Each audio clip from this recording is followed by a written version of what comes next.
지안이 음식 솜씨가 원래 그렇잖아. 위생관념이 없으니까 그런 거 아니겠어? 어버이날 새벽 5시부터 일어나서 양지고와 미역국 끓이고 나물 5가지 무치고 갈비찜까지 만들어 놓은 사람한테 하는 말이 그거예요. 근데 진짜 소름 돋는 건요. 그 미역국을 먹고 쓰러진 게 저도 아니고 남편이에요. 10년 준비한 승진 미팅에서 발표 10분 만에 쓰러져 나왔어요. 시어머니가 며느리 먹이려고 넣은 게 자기 아들 입으로 들어간 거죠. 근데 저한테는 거실 홈캠 영상이 있었습니다.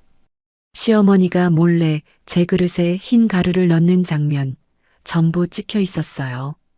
안녕하세요, 시청자 여러분. 자, 그럼 미역국 한 그릇으로 시댁을 발칵 뒤집어 놓은 윤지한 씨의 사연 지금 바로 시작합니다. 새벽 5시 알람이 울리기도 전에 눈이 떠졌습니다. 전날 밤부터 양념장에 재워둔 소고기 양지를 냉장고에서 꺼내 도마 위에 올렸죠. 찬물에 핏물을 빼둔 미역을 건져 참기름에 볶기 시작하니 고소한 냄새가 부엌 가득 번졌습니다. 새벽 시장에서 사온 통깨를 손절구에 빻고 나물 5가지를 하나하나 무치는 동안 시계는 어느새 6시를 넘기고 있었어요. 시어머니 박복희한테 인정받겠다는 기대는 오래전에 접었습니다. 다만 아이들 앞에서만큼은 우리 가족이 괜찮다는 모양새를 유지하고 싶었죠. 벌써 일어났어? 거실 소파에서 늦잠을 자던 태수가 머리를 극적이며 부엌으로 들어왔습니다. 오늘 오후 4시에 본부장님이랑 승진 미팅 잡혀 있거든. 오전 중에 부모님 식사 마치고 일찍 출근할게. 태수가 냉장고에서 물을 꺼내 벌컥벌컥 마시며 말했습니다.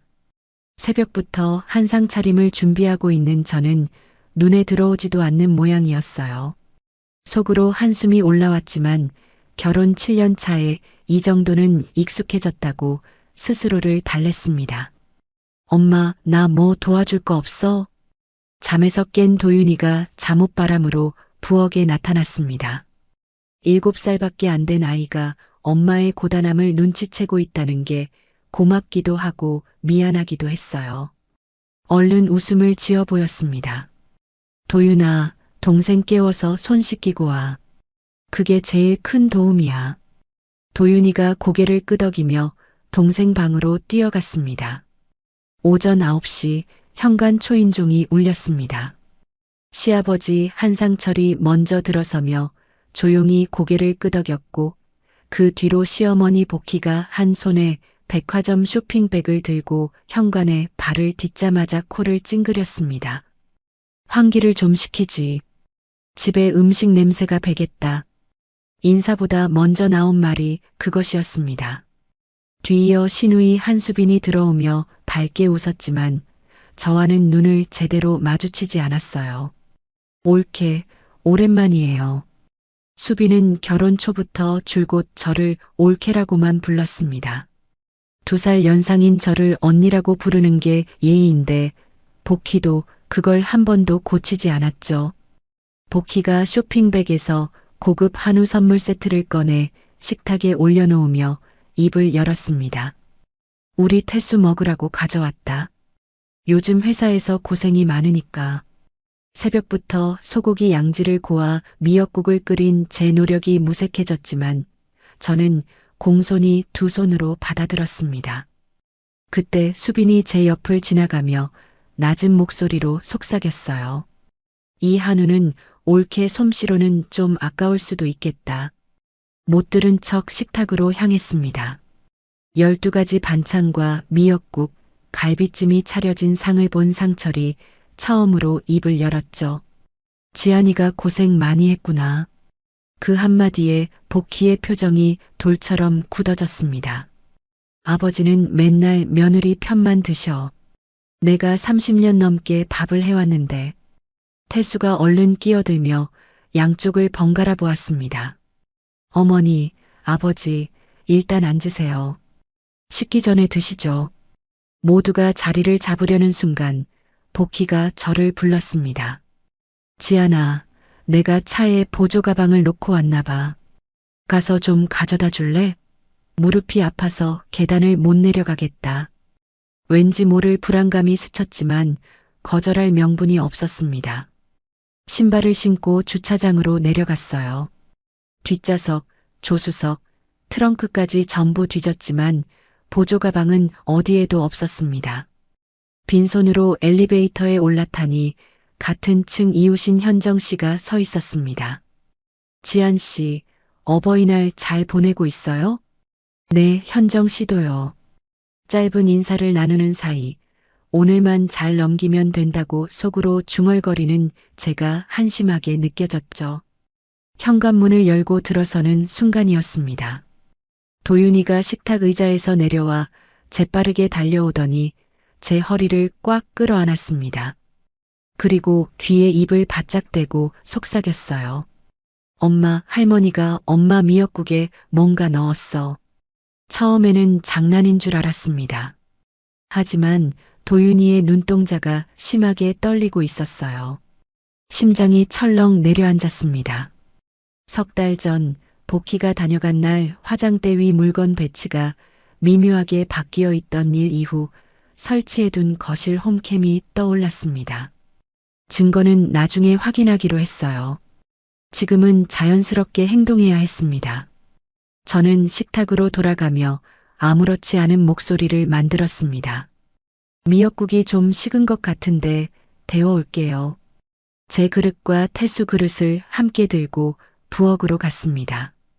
전자레인지에 넣는 척하면서 두 그릇의 위치를 바꿔 쟁반에 올렸죠.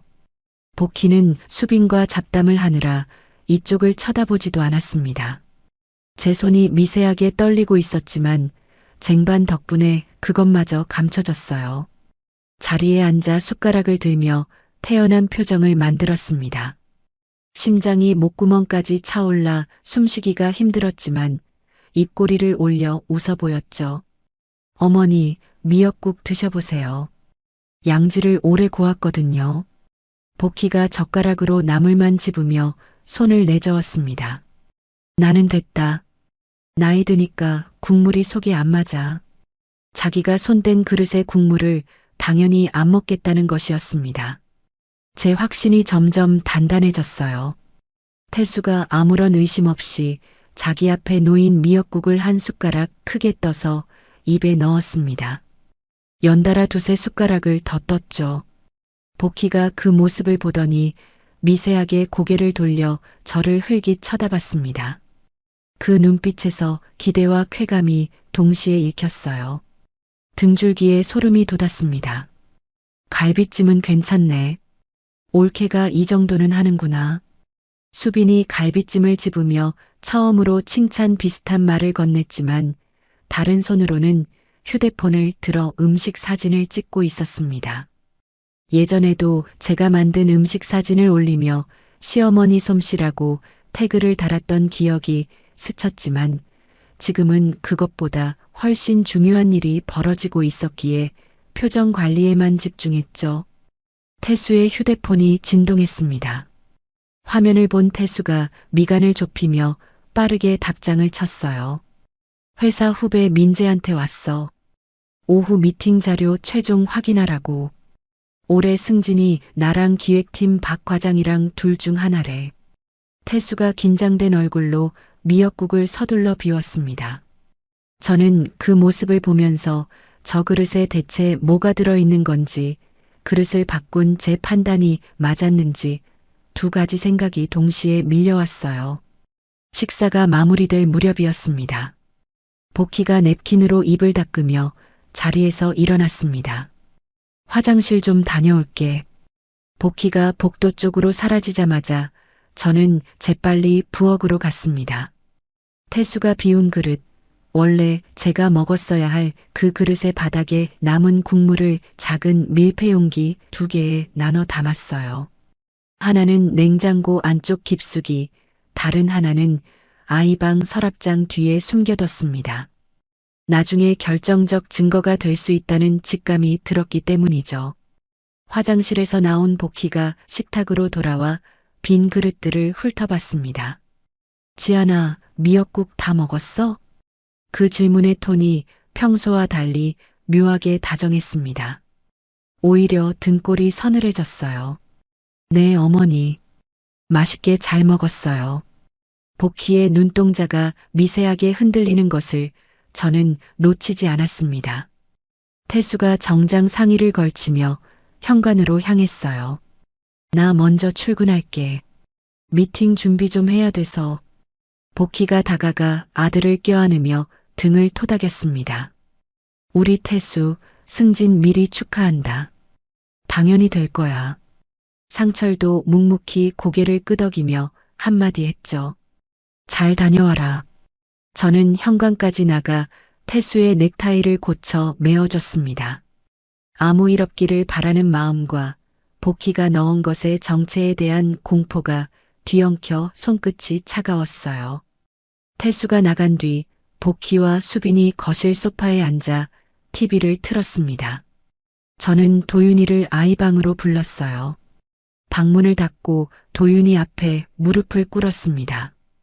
도윤아, 아까 할머니가 정확히 어떻게 했는지 엄마한테 말해줄 수 있어? 도윤이가 제 눈을 똑바로 보며 또박또박 대답했습니다.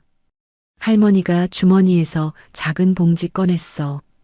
엄마 그릇에 하얀 가루 같은 거 넣고 숟가락으로 섞었어.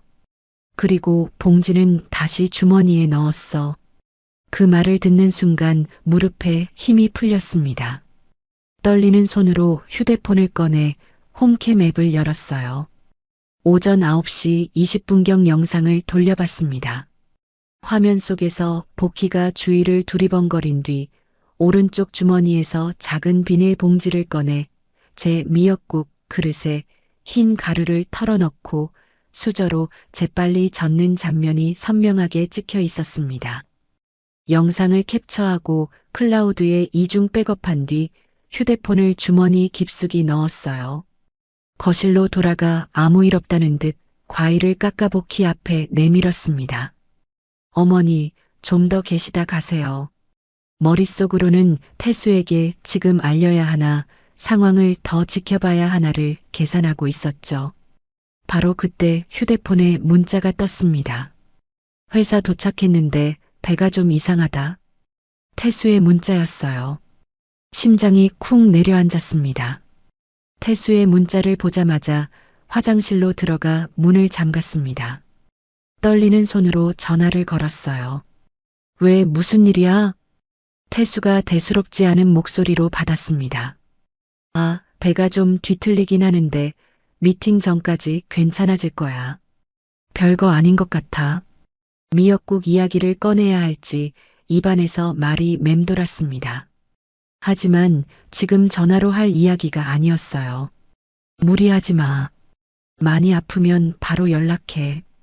그 말만 겨우 내뱉고 전화를 끊었습니다.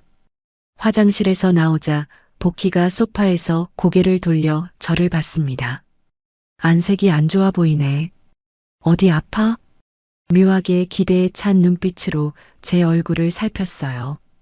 그 시선 속에 담긴 의미를 읽으면서도 저는 입꼬리를 올렸습니다. 아침부터 준비하느라 좀 피곤한 것뿐이에요, 어머니. 옆에서 TV를 보던 수빈이 고개를 돌려 복희와 눈빛을 주고받는 장면이 시야에 들어왔습니다.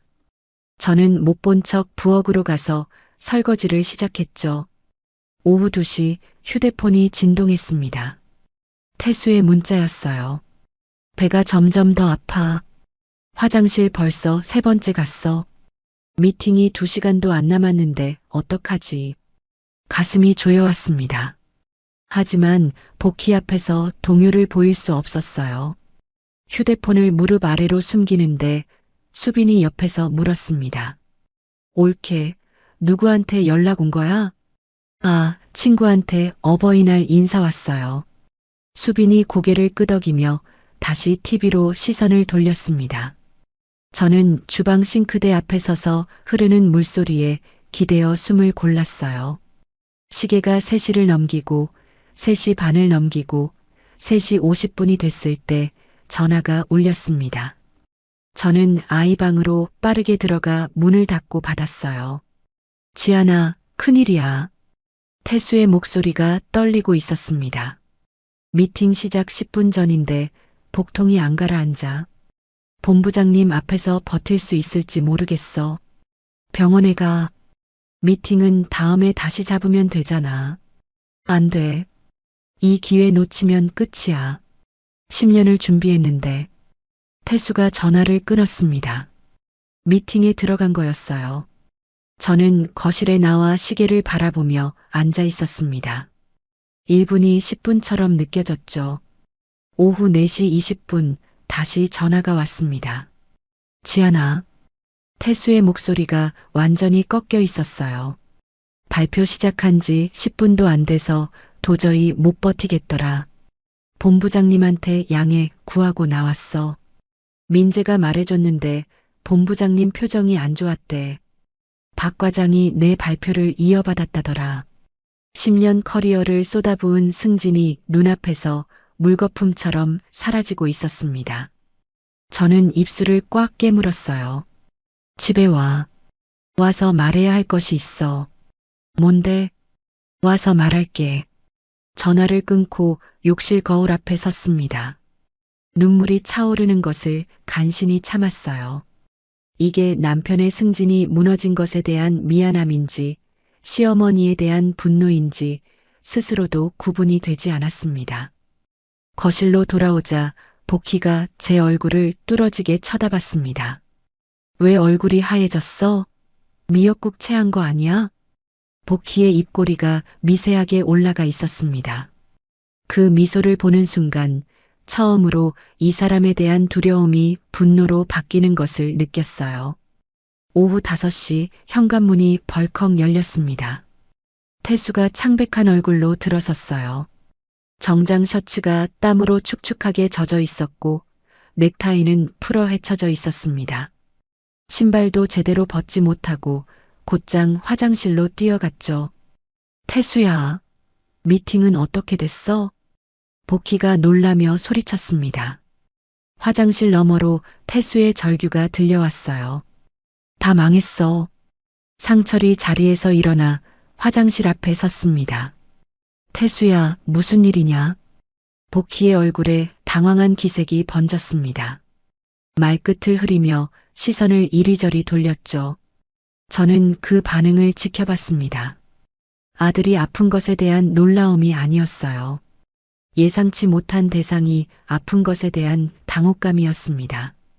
화장실에서 나온 태수가 소파에 쓰러지듯 주저앉았습니다. 10년을 준비했어.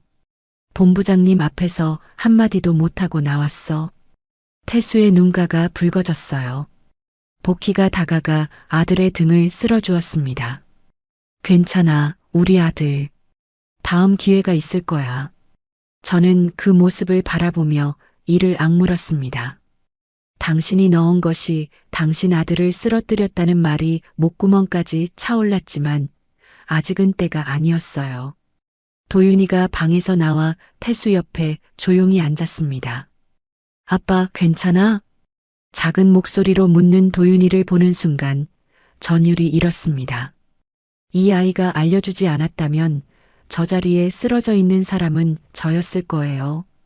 도윤이의 눈을 바라보며 속으로 다짐했습니다. 이제 엄마가 끝낼 거라고. 태수가 소파에 누운 채 이마에 손을 얹고 신음했습니다. 도대체 뭘 먹었길래 이러는 거야? 복희가 재빨리 입을 열었습니다.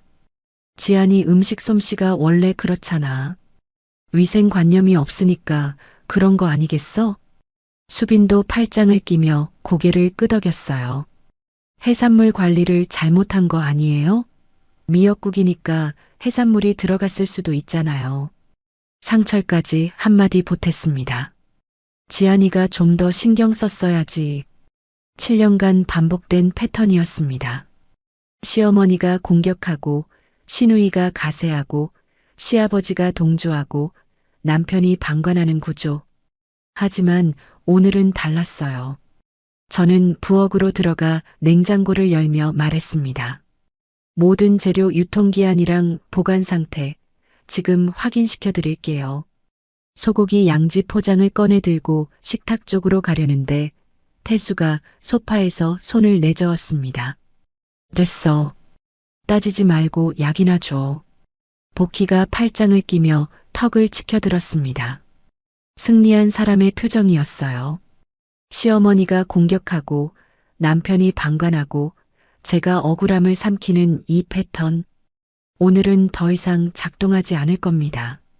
저는 냉장고 문을 닫고 잠시 숨을 골랐습니다. 그리고 떨리는 손으로 휴대폰을 꺼냈어요. 보여드릴 것이 있어요. 거실 TV 리모컨을 집어 미러링을 연결했습니다. 복희가 귀찮다는 듯 손을 흔들었어요. 뭘 또 보여준다는 거야? 됐다. 상철이 소파에서 몸을 일으키며 말했습니다. 뭔데, 일단 보자. 수빈의 표정이 미세하게 굳어졌어요. 복희 쪽을 흘깃 쳐다보더니 다시 TV로 시선을 돌렸습니다. 태수도 신음을 멈추고 고개를 들어 화면을 바라봤어요. 저는 휴대폰으로 홈캠 앱을 열어 오전 9시 20분경 영상을 선택했습니다. 손가락이 떨려서 2번이나 잘못 눌렀지만 3번째에 재생 버튼을 눌렀어요. TV 화면에 거실이 나타났습니다. 제가 현관에서 신발을 신고 나가는 뒷모습이 보였어요. 현관문이 닫히는 소리가 들리자 화면 속 복희가 고개를 돌려 현관 쪽을 확인했습니다. 거실에 앉아있던 모두의 시선이 TV에 고정됐어요. 화면 속 복희가 자리에서 일어나 식탁으로 다가갔습니다. 두리번 주위를 살폈어요. 수빈은 휴대폰을 보고 있었고 상철은 소파에서 신문을 펼치고 있었고 도윤이는 동생과 함께 방 쪽에 앉아 있었습니다. 아무도 자기를 보고 있지 않다는 것을 확인한 화면 속 복희가 오른쪽 주머니에 손을 넣었어요. 작은 비닐봉지를 꺼냈습니다. 제자리에 미역국 그릇 위로 봉지를 기울여 흰 가루를 털어 넣었어요. 그리고 수저를 집어 휘휘 저었습니다. 봉지를 다시 주머니에 넣고 아무 일 없다는 듯 자리로 돌아가 앉는 장면까지 선명했습니다. 한치의 흐림도 없이 전부 찍혀 있었어요. 거실에 정적이 내려앉았습니다. 누구도 입을 열지 못했어요. 복희의 얼굴이 백지장처럼 하얗게 변했습니다. 입술이 파르르 떨리고 있었죠. 태수가 소파에서 벌떡 일어났습니다. 얼굴이 불그락푸르락하게 변해 있었어요. 이게 뭐야? 엄마, 이게 대체 뭐야? 복희가 두 손을 허둥거리며 말했어요. 그냥 소화제야. 지안이 소화 잘 되라고 넣어준 거야. 태수가 한 발짝 다가섰습니다. 소화제를 왜 몰래 넣어? 왜 지안이가 나간 사이에 넣어? 복희가 뒷걸음질을 쳤어요. 수빈이 재빨리 끼어들었습니다. 맞아, 오빠. 엄마가 옳게 건강 챙겨주려고 그런 거지. 별거 아니야. 상철이 안경 너머로 복희를 쏘아봤습니다. 소화제를 왜 남의 그릇에 몰래 넣어? 그것도 카메라를 피해가면서 왜 그래? 복희가 입술을 달싹거리며 말을 잇지 못했어요. 눈동자가 이리저리 흔들리고 있었습니다. 저는 부엌으로 가서 냉장고 안쪽 깊숙이 넣어둔 밀폐 용기를 꺼냈습니다. 식탁 위에 올려놓으며 말했어요. 이건 원래 제가 먹었어야 할 그릇에 남아있던 국물이에요. 복희가 밀폐 용기를 보자마자 눈이 커졌습니다. 어머니가 뭘 넣으셨는지 이걸 검사하면 나올 겁니다. 복희가 벌떡 일어섰어요. 목소리가 갈라지며 소리쳤습니다. 이걸 왜 모아뒀어? 시어머니를 함정에 빠뜨릴 생각이었어? 되레 저를 가리키며 손가락을 세웠어요. 하지만 저는 물러서지 않았습니다. 소화제가 맞다면 검사해도 아무 문제 없지 않겠어요. 어머니? 복희의 손가락이 허공에서 멈췄습니다. 대답하지 못하고 입만 벌렸다 닫았어요. 그 순간 수빈이 재빠르게 밀폐 용기를 집어 싱크대 쪽으로 향했습니다. 저는 미처 반응하기도 전이었어요. 고모 안 돼. 그거 엄마 거야. 도윤이가 방에서 뛰어나와 소리쳤습니다. 작은 몸으로 수빈 앞을 가로막으며 두 팔을 벌렸어요. 그 소리에 상철이 돌아봤습니다. 상철이 수빈에게 다가가 손에서 용기를 가져갔어요. 그리고 수빈의 얼굴을 정면으로 바라보며 낮은 목소리로 물었습니다. 이걸 왜 치우려고 하냐? 수빈이 입을 벌렸다 닫았다를 반복하며 굳어버렸어요. 아무 말도 나오지 않는 모양이었습니다. 저는 도윤이를 살짝 안아 옆으로 물린 뒤 담담하게 말했어요. 아이방 서랍장 뒤에 같은 국물 샘플을 하나 더 보관해뒀어요. 설령 저걸 버렸어도 증거는 남아 있습니다. 수빈의 얼굴에서 핏기가 빠졌어요. 복희도 더 이상 소리치지 못하고 소파에 주저앉았습니다. 다리에 힘이 풀린 사람의 모양새였죠. 내가 그럴 리가 없어. 내가 왜 그래? 복희가 중얼거렸습니다. 고개를 숙인 채 같은 말을 반복했어요. 그러다 태수의 눈을 마주쳤습니다. 태수의 눈에 처음으로 어머니를 향한 분노가 담겨 있었어요. 7년 동안 한 번도 본 적 없는 눈빛이었습니다. 복희가 그 눈을 보더니 울음을 터뜨렸어요. 다 태수 너를 위해서 한 거야. 저 여자가 이 집안을 망치고 있으니까 어쩔 수가 없었어. 태수가 이마를 짚으며 목소리를 떨었습니다. 나를 위해서? 엄마가 지안이 그릇에 넣은 걸 내가 먹은 거야. 복희의 울음이 잠깐 멈췄어요. 오늘 승진이 날아간 게 엄마 때문이야. 10년을 준비했는데 엄마가 아내한테 넣은 게 나를 쓰러뜨린 거라고. 복희가 두 손으로 입을 막았습니다. 태수의 말이 무슨 뜻인지 그제야 이해한 얼굴이었어요. 상철이 복희를 바라보며 낮고 무거운 목소리로 물었습니다. 당신이 진짜 그런 거야? 복희가 두 손으로 얼굴을 가렸어요. 어깨가 들썩이며 울먹이다가 내뱉었습니다. 그냥 배 좀 아프라고 넣은 거야. 설사약이야. 그게 뭐가 어때서. 자백이었습니다. 거실 공기가 얼어붙었어요. 상철이 눈을 감았습니다. 태수는 두 손으로 머리를 움켜쥔 채 고개를 떨궜어요. 저는 7년간 참아왔던 모든 것이 한꺼번에 차오르는 것을 느꼈습니다. 하지만 목소리를 낮췄어요. 떨리지 않게 한 글자 한 글자 또렷하게 말했습니다. 어머니가 계획하신 건 이거죠. 어버이날에 며느리가 배탈이 나면 제가 차린 음식에 문제가 생긴 꼴이 되는 거잖아요. 그러면 또 못난 며느리가 되는 거고요. 저한테 뒤집어 씌울 수 있으니까요. 복희의 눈동자가 공포로 흔들렸습니다. 제가 전부 읽어냈다는 것을 그제야 깨달은 얼굴이었어요. 입을 열었지만 아무 소리도 나오지 않았습니다. 거실에 복희의 흐느낌만 남았어요. 아무도 복희를 감싸지 않았습니다. 복희의 울음소리가 거실을 채우고 있었습니다. 수빈이 복희 옆에 앉으며 입을 열었어요. 엄마가 좀 실수한 거지. 이걸 이렇게까지 크게 만들 필요가 있어요? 가족끼리 이러는 거 아니잖아요. 저는 휴대폰 메모장을 열었습니다. 7년간 날짜별로 정리해둔 기록이었어요. 태수와 상철 앞에 화면을 내밀었습니다. 실수가 아니에요. 이건 7년 동안 계속된 거예요. 상철이 화면을 받아들고 읽기 시작했습니다. 태수도 옆에서 함께 내려다봤어요. 2017년 3월 결혼 첫 해. 복희가 친정어머니 김명자에게 전화를 걸어 딸의 살림 교육을 어떻게 시킨 거냐고 망신을 줬던 일. 2019년 8월 둘째 임신 중. 왜 또 나와서 돈을 쓰게 하냐고 했던 일. 2023년 설날 수빈이 제가 준비한 명절 음식 사진을 SNS에 올리며 비꼬는 문구를 달았던 일. 스크롤을 내려도 끝이 보이지 않았습니다. 상철의 얼굴이 점점 일그러졌어요. 태수가 화면에서 눈을 떼지 못한 채 물었습니다. 이런 일이 있었는데 왜 나한테 말 안 했어? 저는 더 이상 참지 않았습니다. 수십 번 말했어.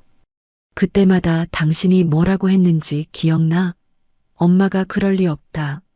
네가 예민한 거다. 네가 좀 참아라. 매번 그랬잖아. 태수가 할 말을 잃고 고개를 떨궜습니다. 자신의 방관이 어떤 의미였는지 처음으로 자각하는 얼굴이었어요. 그 사이 복희가 자리에서 일어나 화장실로 향했습니다. 수빈도 따라 일어서려 하자 상철이 낮은 목소리로 말했어요. 수빈아, 앉아 있어. 수빈이 주춤하며 다시 소파에 앉았습니다. 그런데 수빈이 소파 쿠션 위에 올려둔 휴대폰 화면이 잠금되지 않은 채 켜져 있었어요.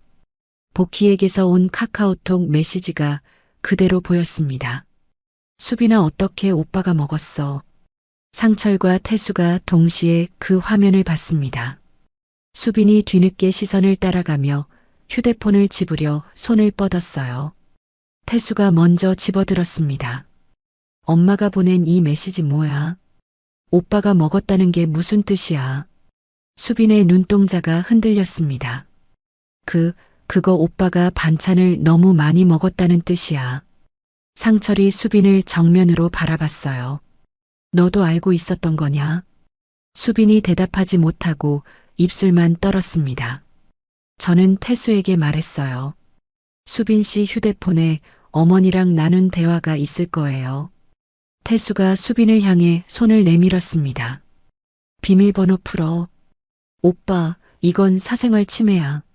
내 폰인데 왜 마음대로 봐? 수빈이 버텼습니다. 상철이 자리에서 일어섰어요. 생전 처음 듣는 낮고 단호한 목소리였습니다. 지금 당장 열어. 수빈이 떨리는 손으로 이미 풀려있는 화면을 태수에게 넘겼어요. 태수가 카카오톡 대화를 열었습니다. 읽어내려가는 태수의 손이 떨리기 시작했어요. 오늘 지안이 그릇에 이걸 넣겠다는 복희의 메시지. 올케가 어버이날에 설사하면 재밌겠다는 수빈의 답장. 혹시 걸리면 올케가 자기 음식 관리를 못한 거라고 하면 된다는 사전 모의. 상철이 안경을 벗으며 두 손으로 얼굴을 가렸습니다. 대화를 더 올려보니 6개월 전 수빈이 보낸 메시지가 나왔어요. 올케 친정어머니가 보낸 김장을 엄마가 갖다 버렸다고 하면 어떻겠냐는 제안. 1년 전에는 올케가 오빠한테 용돈을 따로 줬다며 사실을 왜곡해 이간질한 기록. 태수가 수빈을 바라봤습니다. 이 중에 반이라도 사실이면 나한테 거짓말을 한 게 한두 번이 아닌 거잖아. 수빈이 울음을 터뜨렸어요. 화장실에서 나온 복희가 거실의 분위기를 살피더니 저를 가리키며 소리쳤습니다. 이게 다 지안이가 판을 짠 거야. 카메라를 설치하고 증거를 모아서 함정에 빠뜨린 거라고. 상철이 벌떡 일어나 복희를 향해 고함을 질렀어요. 당신이 카메라에 잡힐 짓을 한 거지. 며느리가 함정을 판 게 아니잖아. 복희가 움찔하며 한 발 뒤로 물러섰습니다. 상철이 아내에게 고함을 지르는 것을 저는 처음 봤어요. 울음소리와 고함이 뒤섞인 혼란 속에서 도윤이가 동생 손을 잡고 방에서 나와 제 뒤에 조용히 섰습니다. 저는 두 아이를 끌어안았어요. 이 집에서 제가 지켜야 할 것은 시어머니의 비위가 아니라 이 아이들의 평범한 일상이었습니다. 저는 고개를 들어 복희를 정면으로 바라봤습니다. 어머니, 저는 오늘 이후로 더 이상 참지 않겠습니다. 7년 만에 처음으로 시어머니의 눈을 똑바로 들여다보며 한 말이었어요. 다음 날 아침이었습니다. 전날 밤 시부모와 수빈이 돌아간 뒤 태수는 거실 소파에서 밤새 뒤척이다 새벽에야 잠들었어요. 저는 아이들을 재운 뒤 방 안에서 혼자 7년치 결혼 생활을 돌아보며 밤을 지새웠죠. 아침 해가 창문으로 들어올 무렵 태수가 부은 눈으로 부엌에 들어왔습니다. 눈밑이 시커멓게 내려앉아 있었어요. 지안아, 이야기 좀 하자. 어제까지의 마마보이 톤이 아니었어요. 무언가 부서진 사람의 목소리였습니다. 식탁에 마주 앉았습니다. 태수가 물 한 잔을 따라 마시고 잔을 내려놓았어요. 양손으로 얼굴을 감싸며 먼저 입을 열었습니다. 어젯밤에 회사에서 연락 왔어. 승진은 박 과장한테 갔대. 다음 기회를 기다리라는데 다음 기회가 있을지도 모르겠다. 중요한 미팅에서 중도 이탈한 사람이라는 이미지가 박혔으니까. 태수가 식탁 위에 이마를 대듯 고개를 숙였어요. 10년을 쏟아부은 것이 하루아침에 무너진 사람의 등이었습니다. 저는 한참을 태수를 바라봤어요. 예전 같았으면 괜찮아. 다음에 또 기회가 올 거야. 그렇게 위로했을 겁니다. 하지만 오늘은 그 말이 나오지 않았어요. 당신 승진 날아간 것도 속상해. 태수가 고개를 들었습니다. 근데 나는 그런 일을 7년 동안 혼자 맞아왔어.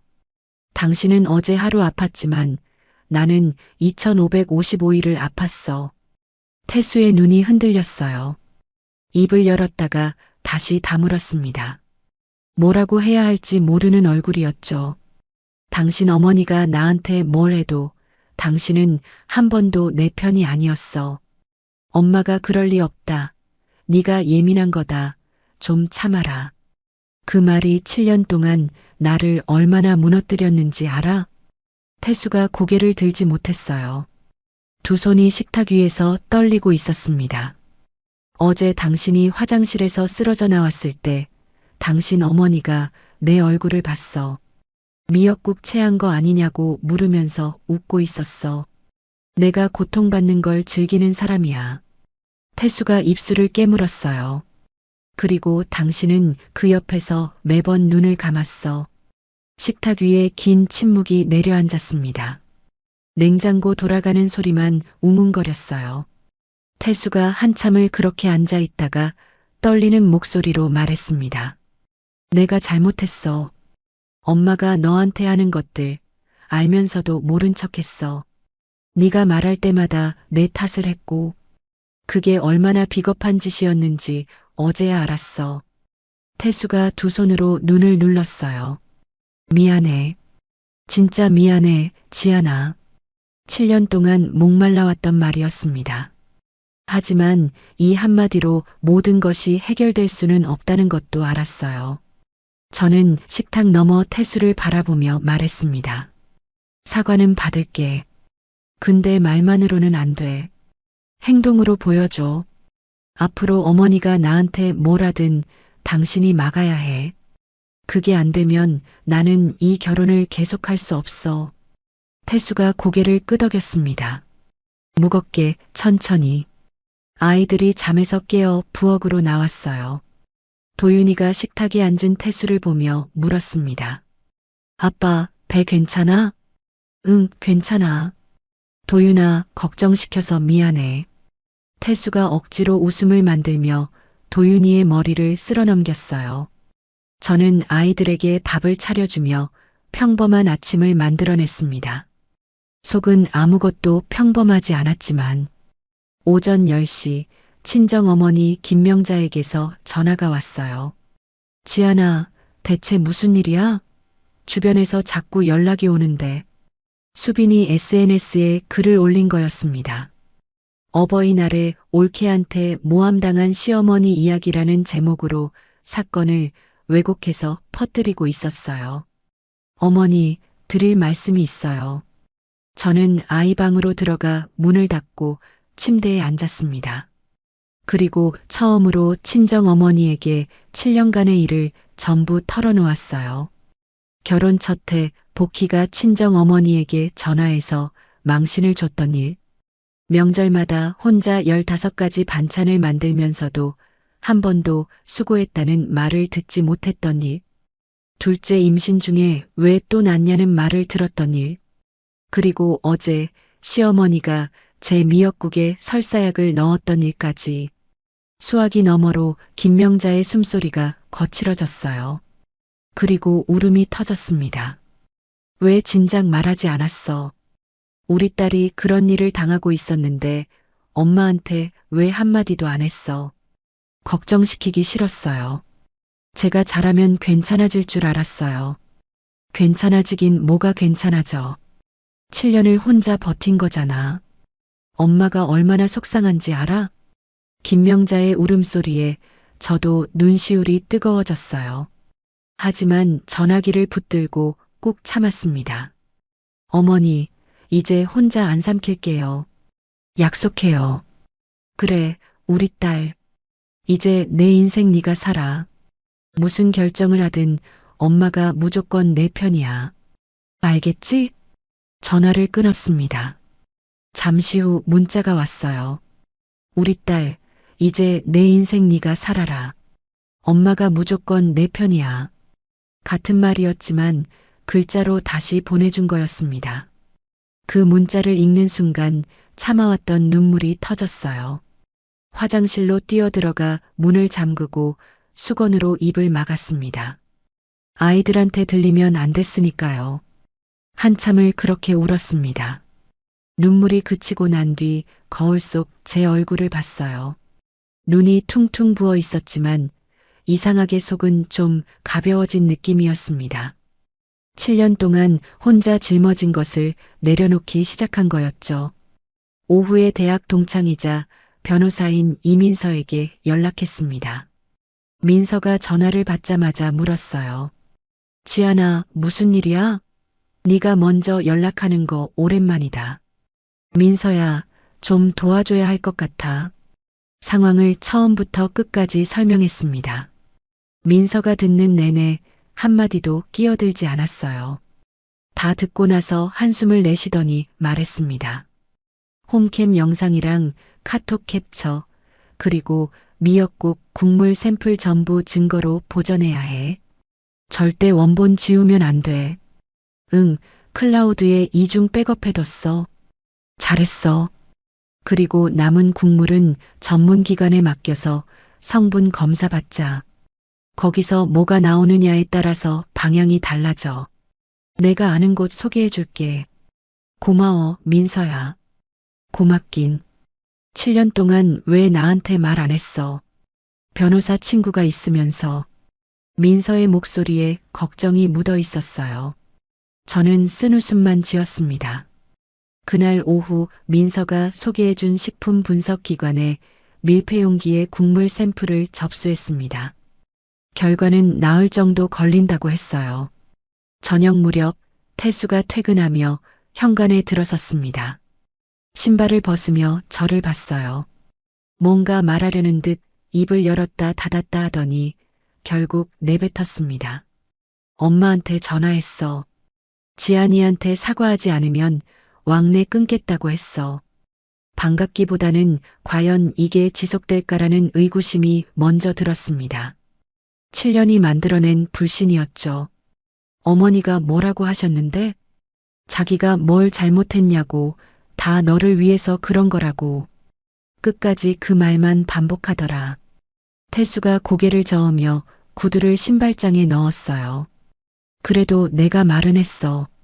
앞으로도 계속 말할 거야. 저는 고개를 끄덕였습니다.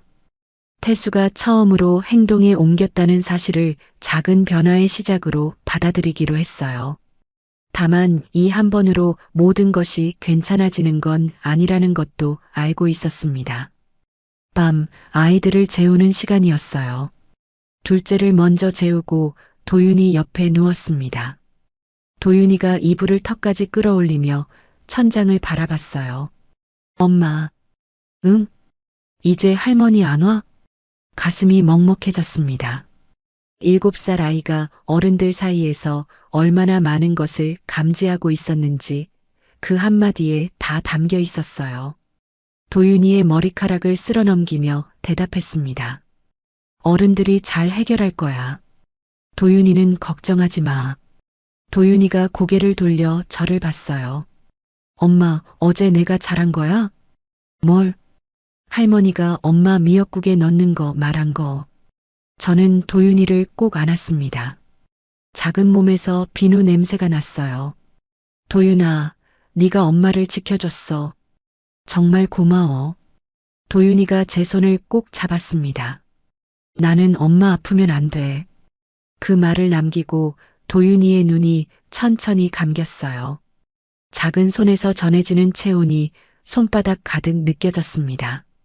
이 온기가 모든 결단의 이유였어요. 잠든 아이들 옆에 누워 천장을 바라봤습니다. 내일 모레면 검사 결과가 나올 거예요. 그 결과에 따라 이 결혼 생활의 방향을 정리해야 합니다. 더 이상의 타협은 없어요. 사과와 변화가 없으면 아이들을 데리고 제 인생을 찾아 나서겠다는 결심이 흐릿했던 것에서 단단한 윤곽을 갖춰가고 있었습니다. 나흘 뒤 민서에게서 전화가 왔습니다. 지안아, 결과 나왔어. 국물에서 센노사이드 성분이 검출됐어. 장을 강하게 자극하는 설사약 성분인데 일반 성인 1회 복용량의 서너 배야. 숨이 멎는 것 같았어요. 이 정도면 단순 장난이 아니야. 상해에 해당할 여지가 있고 형사 고소도 가능해. 저는 처음으로 법적 조치라는 카드를 현실적으로 검토하기 시작했습니다. 그날 저녁 퇴근한 태수에게 검사 결과서를 내밀었어요. 태수가 결과지를 들고 한참 동안 말을 잃었습니다. 일반 복용량의 서너 배라고? 태수의 손이 떨리기 시작했어요. 이걸 내가 먹어서 이렇게 됐는데 지안이 네가 먹었으면 어떻게 됐겠어. 건강한 사람도 심한 탈수에 복통으로 하루 종일 아무것도 못하는 양이래. 태수가 벽을 주먹으로 쳤습니다. 뼈가 부딪히는 둔탁한 소리가 거실에 울렸어요. 처음으로 어머니에 대한 분노를 온전히 터뜨리는 모습이었습니다. 태수가 바로 시댁에 전화를 걸었어요. 내일 집으로 오세요. 아버지도 같이요.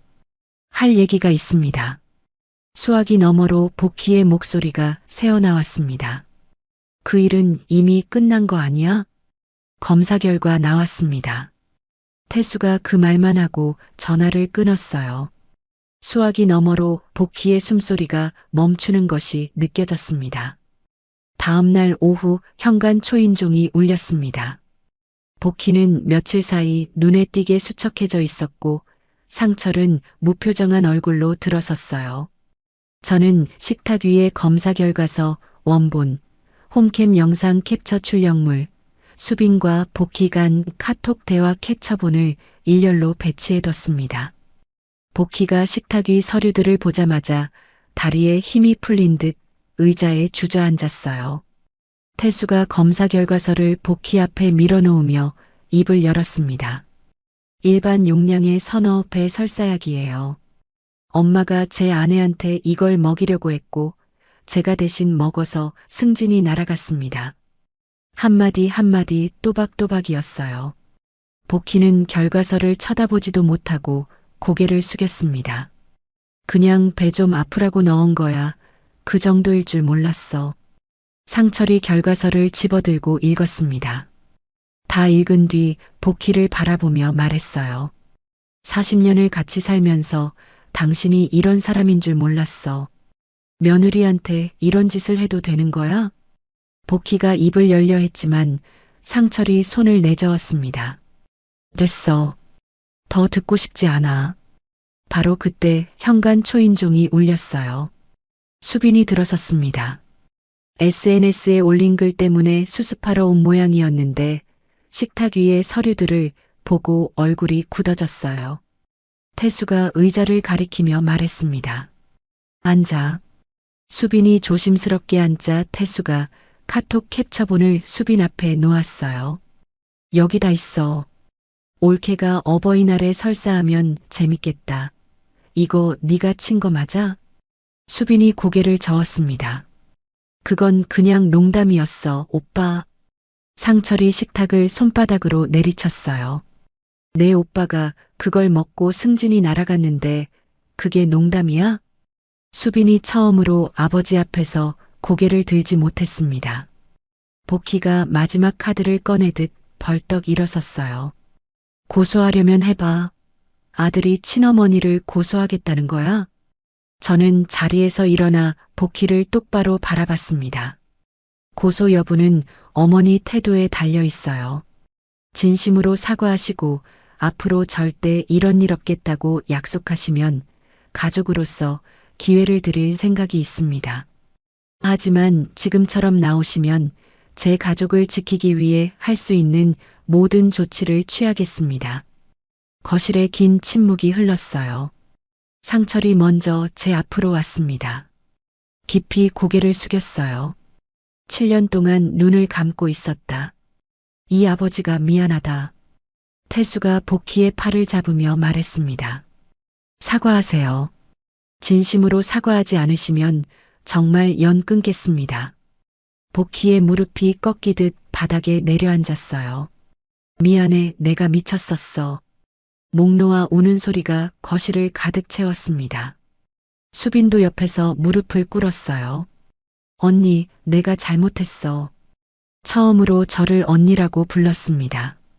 이 사과가 진심인지 상황을 모면하기 위한 것인지 아직 판단할 수 없었어요. 하지만 적어도 7년 만에 처음으로 이 가족 안에서 제가 잘못된 것이 아니었다는 것이 인정받는 순간이었습니다. 뜨거운 것이 눈시울을 타고 흘렀어요. 도윤이가 방에서 나와 제 손을 잡아줬습니다. 그 작은 손의 온기가 전해졌어요. 한 달이 지났습니다. 복희는 상철의 주도로 전문 상담센터에 다니기 시작했어요. 처음에는 왜 자기가 이런 데를 가야 하느냐며 버텼지만 상철이 안 가면 이혼 서류를 쓰겠다고 하자 결국 주 1회 상담에 나가고 있었죠. 저에게는 직접 연락하지 않는 대신 태수를 통해 지안이한테 미안하다는 말을 반복했는데 저는 그 말이 행동으로 증명될 때까지 거리를 유지하기로 했습니다. 수빈은 SNS에 올렸던 왜곡 글을 삭제하고 같은 계정에 짧은 사과문을 올린 뒤 계정을 비공개로 전환했어요. 태수의 승진은 완전히 무산됐습니다. 중요한 미팅을 중도 이탈한 사람이라는 이미지가 남아 당분간 재도전이 어려운 상황이었죠. 처음에는 분노와 좌절에 빠져있던 태수가 점차 입을 열기 시작했어요. 내가 그동안 집에서 눈 감고 있던 것에 대한 대가라고 생각하려고 주말마다 아이들과 놀이터에 나가고 저녁 설거지를 도맡기 시작했습니다. 눈에 보이는 변화였어요. 민서의 조언에 따라 형사 고소 대신 합의서를 작성하는 방향을 택했습니다. 복희와 수빈이 앞으로 저와 아이들에게 어떤 형태로든 해를 끼치지 않으며 위반할 경우 모든 법적 조치에 동의한다는 내용이었어요. 그동안의 정신적 피해에 대한 보상 조항도 포함됐고 상철이 보증인으로 서명했습니다. 이 문서가 시댁과의 관계에서 새로운 기준선이 됐어요. 친정어머니 김명자가 아이들을 보러 집에 왔을 때 도윤이와 둘째를 안아주시며 말씀하셨습니다. 우리 지안이가 강해져서 오히려 안심이 된다. 무리하지 마. 어머니, 7년 동안 짐이 될까봐 숨겼던 게 오히려 어머니를 더 아프게 한 거였죠. 앞으로는 혼자 삼키지 않을게요. 김명자가 제 손을 꼭 쥐며 고개를 끄덕였어요. 어느 저녁 태수가 퇴근길에 케이크 상자를 들고 들어왔습니다. 오늘 우리 결혼기념일이잖아. 내가 먼저 기억했어. 7년간 한 번도 먼저 챙긴 적 없던 사람이었어요. 이 작은 변화가 어떤 거창한 선물보다 크게 다가왔지만 이것이 계속될 거라는 확신을 완전히 내려놓지는 않는 제가 예전에 저와 달라졌음을 느꼈습니다. 고마워. 잘 먹을게. 그 말이 전부였지만 태수가 조용히 웃었어요. 며칠 뒤 도윤이가 학교에서 그림일기를 가져왔습니다. 우리 가족이 밥을 먹고 있다라는 제목 아래 식탁에 4명이 앉아 있는 그림이었어요. 아빠, 엄마, 도윤이, 동생. 할머니와 할아버지는 없었습니다. 순간 마음이 복잡해졌지만 4사람의 얼굴에 모두 웃음이 그려져 있다는 것에서 이 아이가 느끼는 안정감이 읽혀 가슴이 뭉클해졌어요. 한 달이 더 지나 복희가 처음으로 직접 전화를 걸어왔습니다. 한참을 망설이다 떨리는 목소리로 말했어요. 지안아, 내가 너를 미워한 게 아니었어. 태수를 빼앗기는 게 무서웠던 거야. 잘못했다. 저는 한동안 아무 말 없이 수화기를 들고 있었습니다. 저도 어머니가 미워서 이렇게 한 게 아니에요. 다만 더 이상은 당하면서 살 수 없었어요. 시간을 주세요. 이것이 용서인지는 아직 모르겠어요. 하지만 대화의 문을 완전히 닫지는 않았습니다. 주말 아침 제가 미역국을 끓이고 있었어요. 태수가 식탁에 앉으며 냄비 쪽을 바라봤습니다. 미역국이네. 서로 눈이 마주쳤어요. 잠깐 어색한 침묵이 흐른 뒤 둘 다 동시에 피식 웃음이 새어나왔습니다. 왜 웃어, 엄마 아빠? 도윤이가 고개를 갸웃거리며 물었어요. 태수가 도윤이의 머리를 쓸어넘기며 대답했습니다. 아빠가 엄마 미역국을 너무 좋아해서 그래. 도윤이가 활짝 웃으며 숟가락을 들었습니다. 설거지를 마치고 부엌 창문 너머로 오후 햇살이 들어왔어요. 7년 동안 좋은 며느리가 되기 위해 저를 지워왔고 그 자리에 남은 것은 공허함 뿐이었습니다. 한 그릇의 미역국이 바뀌면서 모든 것이 바뀌었어요. 도윤이의 작은 귓속말이 엄마를 살렸고 저는 그제야 좋은 며느리가 아니라 단단한 엄마이자 당당한 저 자신으로 살아가기로 결심했습니다. 이 식탁 위에 다시 국을 올릴 때 저는 더 이상 눈치를 보지 않을 거예요. 윤지한 씨의 사연 여기까지입니다. 7년이에요. 7년 동안 좋은 며느리가 되려고 자기 자신을 지워온 거예요.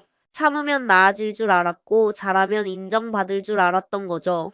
근데 돌아온 건 미역국에 몰래 넣은 설사약이었습니다. 참 마음이 아프더라고요. 그래도 이분이 대단한 건요, 무너지지 않았다는 거예요. 아이의 귓속말 하나로 정신을 차리고 증거를 모으고 끝내 자기 목소리를 냈잖아요. 좋은 며느리이기를 그만두고 단단한 엄마로 다시 선 거죠. 시청자 여러분 중에서도 혹시 참고 또 참으면서 사시는 분들 계실 거예요. 가족이니까 어른이니까 그냥 넘어가자 하면서요. 근데 참는 게 미덕이 아닐 때가 있습니다. 나를 지키는 것도 용기예요. 시청자 여러분은 어떻게 생각하시나요? 오늘 사연이 시원하셨다면 구독과 좋아요 꾹 눌러주시고요. 이야기를 끝까지 들어주신 분이 계시다면 잘 들었다고 댓글 하나만 남겨주세요.